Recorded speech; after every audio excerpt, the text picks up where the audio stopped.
It was the comment under my graduation photo, posted by my uncle for everyone in the family to see. "You're not even a real doctor." I read it while I was still on the stage, the applause from the crowd still echoing in the air. The lights burned bright above the row where my family should have been sitting, but it was empty, and the silence in that corner felt louder than anything else. Another buzz. I checked my phone, an image of my parents and sister, enjoying some sunny getaway in Santorini, champagne in hand with the caption, "Family time is the best time." I glanced at the photo, my heart sinking. The ceremony was ongoing, but there I was, alone, trapped in the quiet realization that no one cared to show up. I turned the phone over, trying to ignore the sting, because that wasn't what hit me the hardest. No, it was something deeper, something I had known for a long time. I had grown up in a house where silence was agreement, where the absence of words held meaning. My mother, Diane, never said it directly, but the hierarchy in our house was established, long before I had the words to describe it. She wore the same faded floral apron every night, the one she tied before company arrived, always in a hurry to show off her perfect daughters. "Brooke is my beautiful girl," she would say. "And Helen, well, she studies hard. It evens things out." I can still remember standing at the kitchen sink when she first said it. The soap slid down my wrist as I froze, the plate in my hand hanging in midair. Brooke was sitting at the kitchen island, braiding her hair, soaking in the compliments like the sunlight itself. My father, Mark, never corrected anything. He simply nodded as if it all made sense to him. It was always like that. Brooke's recitals were planned for weeks, outfits steamed and pressed. Mine, hemmed together at midnight by me. Brooke's birthday parties were grand affairs, while mine were forgotten until the morning, with a leftover cupcake and a candle shoved in sideways. When relatives came over, Brooke was the one to be paraded around, while I quietly cleaned up in the background. High school came, and I was accepted into a competitive science program. The letter arrived while we were all gathered at the kitchen table. Diane skimmed it quickly and said, "That's nice, sweetheart. Make sure you congratulate Brooke." Her friend had invited her to prom, and Mark added, "Good for you. Helen, keep working hard. It'll pay off for all of us someday." His words stayed with me, lodged in my chest. Back then, I didn't know why it hurt so much. Then came college, medical school, and everything in between. Every month I sent money home, even though I was exhausted. There were repairs to be made on the house, emergency dental bills for Brooke, heating costs. My mother always said thank you, but it was so flat, so distant. It felt like a formality. Mark would joke, "Well, our very own doctor. Good thing, too. Saves us when retirement comes around. And Brooke? Well, she sent heart emojis when she needed money and silence when she got it. None of them ever asked how many shifts I was working or how many hours of sleep I was missing. No one ever asked what it took to get to this point. Graduation approached, and I wanted to give them something. Something clean, something where we could all stand in the same place and pretend we were a real family. For just one moment, I arranged everything. Business class tickets, hotel reservations, dinner after the ceremony. I printed the itineraries on thick paper and slid them into envelopes. I picked up from a stationery shop near the hospital. "You fly out on the 4th. The ceremony is on the 6th. Don't be late," I told them. My mother smiled politely, Mark nodded, and Brooke barely looked up from her phone. At the ceremony, they didn't show. They weren't there when my name was called. Instead, I stood alone, my gown swirling around my legs as I walked across the stage. The applause was for someone else. When I glanced at the seats, they were empty. The reality of it stung more than I had anticipated. The next morning, I woke up to an email. Brooke had sent a message 3 hours before their flight, saying, "We're not going to make it." Something came up. "Love you." No explanation. No apology, just that. I scrolled down. A new post from my mother. A picture of her, Mark, and Brooke on vacation in Santorini, smiling at the camera. The caption read, "Dreams come true. Family time is the best time." Beneath it, comments from people I recognized, relatives, friends, neighbors, saying things like, "Greece looks amazing and you all deserve this getaway." But then I saw it. Uncle Ray had left a comment that sliced through everything. "You're not even a real doctor." It hit me like a ton of bricks. Not because it was surprising, but because it was a confirmation of everything I had felt but could never express. I wasn't part of the family, not really. I was just a means to an end. I didn't reply. I didn't call. I didn't ask why they weren't there. Instead, I opened the drawer where I kept important papers. I took out my degree, placed it on the table, then slid the invoice for the business class tickets beneath it, aligning the edges perfectly. Without a word, I opened my email and typed a message with the subject line. Since you forgot.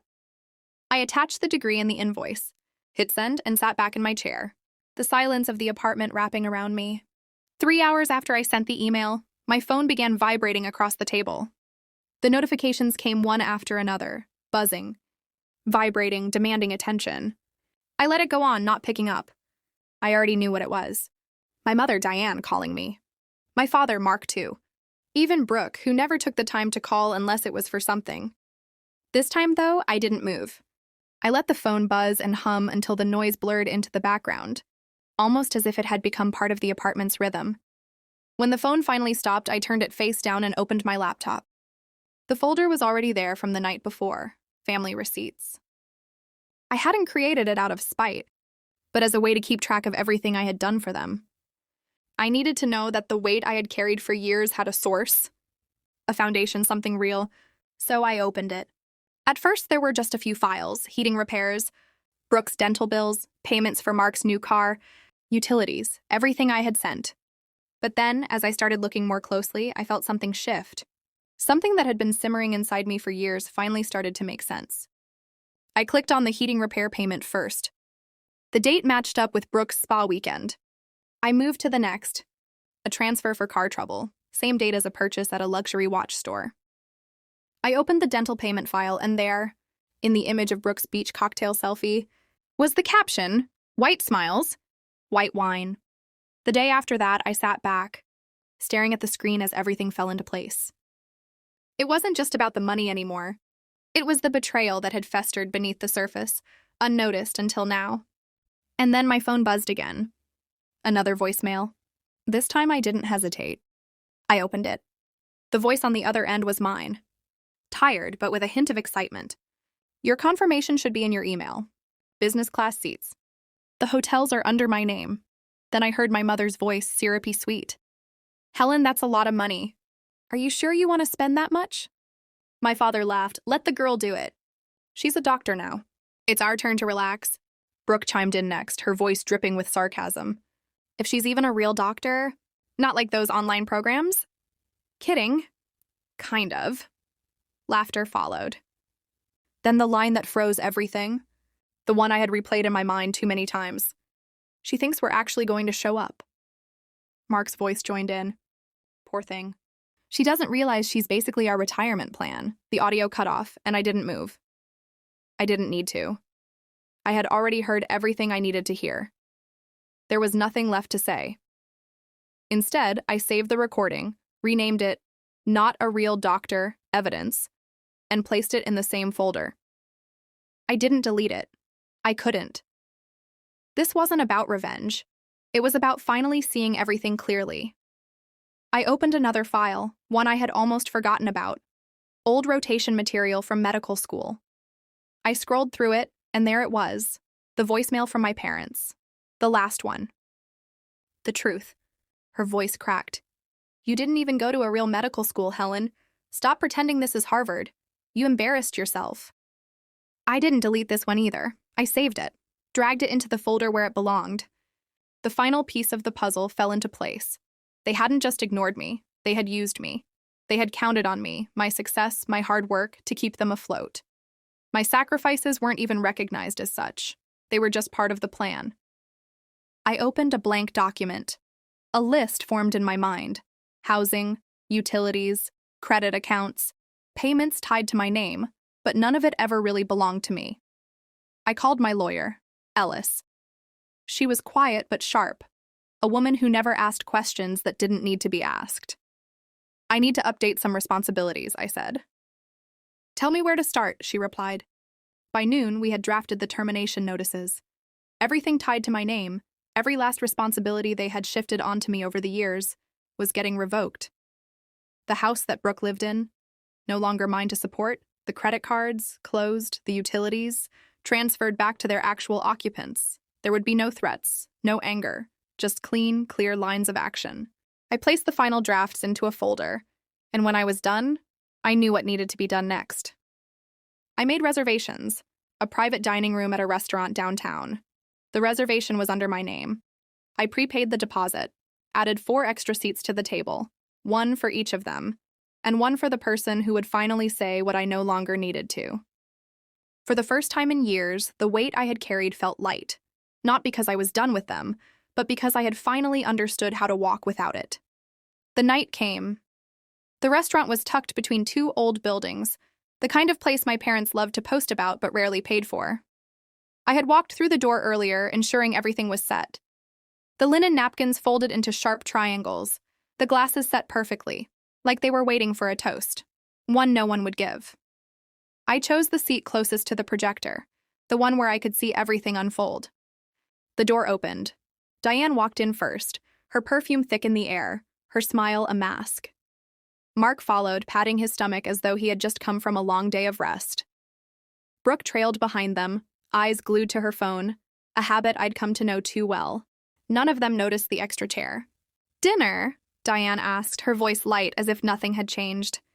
"We should celebrate. Your graduation looked lovely online. Shame about the seat. Something must have gotten mixed up." I didn't answer. Instead, I clicked the remote. The lights dimmed and the first slide appeared on the wall. This is what family looks like when you're just the ATM. Brooke's fork froze midair. Mark shifted uncomfortably. Diane pressed a napkin to her lips. The next slide appeared. Payments, bills, transfers. Each one neatly labeled, almost clinical in their organization. Heating repair next to Brooke's spa photo. Car trouble next to a luxury watch purchase. The dental payment beside a beach cocktail selfie. The silence filled the room like a fog. "You went through our finances?" Diane asked carefully. "No," I replied, calm but firm. "I went through mine." I clicked again. The Greece photo filled the wall. Whitechapel, blue water, champagne. Right next to it, the picture from my graduation ceremony, a row of empty seats with my name printed on each one. Brooke's breath caught in her throat. Mark muttered, "Now, Helen?" But the next slide cut him off. Uncle Ray's comment, "You're not even a real doctor." I didn't look at them. I clicked again. The final slide appeared, the audio waveform. I pressed play. The voices filled the room. My voice, tired but excited. Diane's syrupy sweet pity, Mark's casual indifference, and then Brooke's mockery. "She thinks we're actually going to show up." The room felt colder. The air stood still. Diane's hand dropped from the napkin she had been holding. Mark's jaw clenched, but there was no denial. Brooke's eyes glossed over, not with guilt, but with fear. When the audio stopped, the room was suffocating with the weight of the truth. But it wasn't my responsibility anymore. The silence wasn't mine to bear. "I didn't bring you here to argue," I said quietly, breaking the stillness. "I brought you here to correct the record." I slid a folder across the table, placing it in front of each of them. "These are termination notices for every account bill and responsibility tied to my name. The house you insisted was for Brooke is now officially no longer yours to use." Mark slammed his hand on the table. "You can't do this," he shouted. "I already did," I replied, my voice calm, steady. The door opened again. Professor Alvarez stepped inside. He nodded to me, then to my parents. "I'm proud of you," he said, loud enough for everyone to hear. "You earned your place in medicine. I watched you save lives while carrying weight no one else bothered to see." He turned to my parents and Brooke. "You didn't raise a doctor," he added, his voice cutting through the tension. "She became one in spite of you." Without waiting for a response, he turned and left. No one spoke after that. I stood slowly, pushing my chair back without a sound. I walked to the door, paused for a moment and said quietly, "The dinner is paid for. That's the last bill you'll ever see with my name on it." The townhouse felt different that first night in my own space. It wasn't larger, it wasn't brighter, it was just quiet. The kind of quiet that doesn't demand attention, that doesn't make your chest tighten in expectation. No vibrating phones, no urgent messages, no calendar alerts tied to bills or chores that were never mine. Just the soft hum of the refrigerator and the faint click of the heating system settling into the walls. I unpacked slowly, intentionally, 1 mug, 2 plates, a stack of medical textbooks. My degree, framed but not yet hung, leaned against the wall. I didn't rush to place it, didn't rush to claim it. I wanted to feel the emptiness first. To understand what living without being watched, weighed, or expected to fix everything felt like. Mornings became my own. I opened the sliding door to the patio, letting the cool air roll in, steady and gentle. The Japanese maple in the corner swayed softly, the red leaves moving like small, calm breaths. I held my coffee with both hands, letting the warmth settle into me longer than any apology ever could. I realized slowly that their silence was no longer a threat. It was a boundary finally functioning the way it should have all along. Evenings became purposeful. I began recording the first episodes of my podcast. Real Doctor Real Life. I didn't name names, didn't reference cities or hospitals. I spoke about exhaustion, persistence, and work that often went unseen until something went wrong. The episodes were released quietly, without fanfare. They resonated. The audience grew. Ad revenue followed, $14,000, the exact amount I had spent on the tickets they never used. I transferred every cent into a scholarship fund in my grandfather's name. The one person who had ever told me I didn't need permission to earn my place in the world. A few weeks later, an envelope appeared in my mailbox. No return address.